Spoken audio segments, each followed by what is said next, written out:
Predict ചെയ്യാൻ പറ്റാത്ത വിധത്തിലായിരിക്കും ഇതിൻ്റെ പ്രത്യാഘാതങ്ങൾ. ഇതിന് അവർ തിരിച്ചടിക്കാൻ പോകുന്നതിൻ്റെ രീതി അത് മൈൽഡ് ആയിരിക്കില്ല. എങ്ങനെയാണോ ഇവർ പറയുന്ന ഇവരുടെ കരച്ചിൽ തന്നെ വീണ്ടും കരയേണ്ടി വരും. കാര്യം ഇസ്രായേൽ എങ്ങനെയാണോ ഹമാസിനെ നേരിട്ടത്, ഈ ഹമാസിനെ നേരിട്ടതിൻ്റെ ആ ഒരു തീവ്രത എങ്ങനെയായിരുന്നു, ആ വിധത്തിൽ തന്നെ ആയിരിക്കും യൂറോപ്പിൽ ഇവർക്കെതിരെ ഉണ്ടാകുന്ന.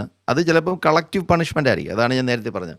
ഈ കളക്റ്റീവ് പണിഷ്മെൻറ്റിൽ ആളും തരവും ഒന്നും അവിടെ ജാതിയും ഇവൻ്റെ ഗോത്രവും ഇവൻ ഏത് ടൈപ്പ് ഓഫ് മുസ്ലിമാണ് എന്നൊന്നും അവർ നോക്കിയെന്നിരിക്കില്ല. ഒറ്റ അടിക്ക് എന്ന് വെച്ചാൽ ബ്ലാങ്കറ്റ് ആയിരിക്കും.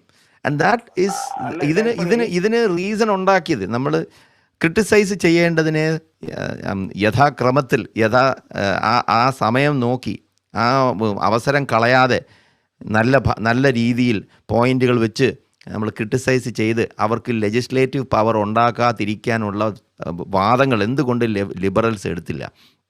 എന്തുകൊണ്ട് ഇവരെ കൂടെ ചേർത്തു?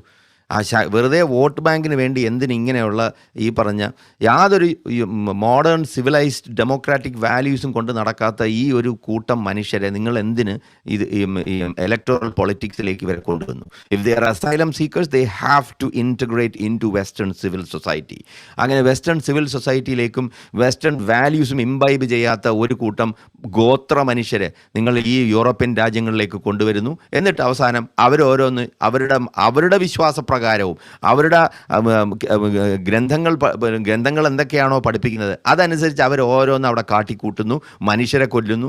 ആ കൊലപാതകങ്ങൾ വർദ്ധിക്കുമ്പോൾ മറുഭാഗം ശക്തിപ്പെടുന്നു. മറുഭാഗം എന്ന് പറയുന്നത് ഫാർ റൈറ്റ് ആയിട്ടുള്ളത്. It will not be mild. The response is not going to be mild and that is what we fear.